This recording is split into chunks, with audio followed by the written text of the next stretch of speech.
Беласица останува најатрактивната траса по која криумчарите од јужниот сосед ќе ги пренесуваат мигрантите се со цел заминување кон некои од западните земји. Стивна мигрантскиот наплив на јужната граница со појавата на COVID-19, ама што ќе се случи од 1 јули, никој не може да предвиди.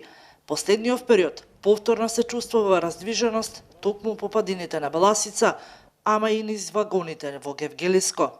Повторно ќе бидат активирани криумчарските рути, поготово преку Беласица.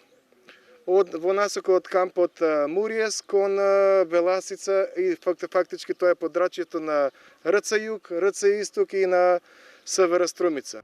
Грција се најде под засилен притисок на својата граница од крајот на февруари, кога Турција најави дека повеќе нема да се придржува до договорот со Европската Унија од 18 март 2016 година за ограничување и задржување на бегалците и мигрантите, оти никој не й подаде рака за помош.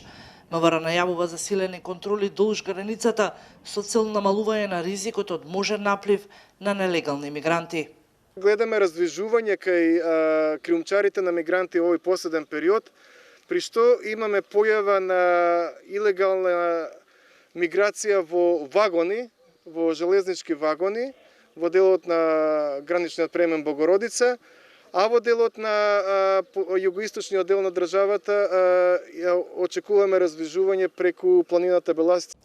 На транзитниот камп Вино Југ во Гевгелија во моментов се сместени 12 лица, од кои 9 се од Турција, а 3 од Пакистан.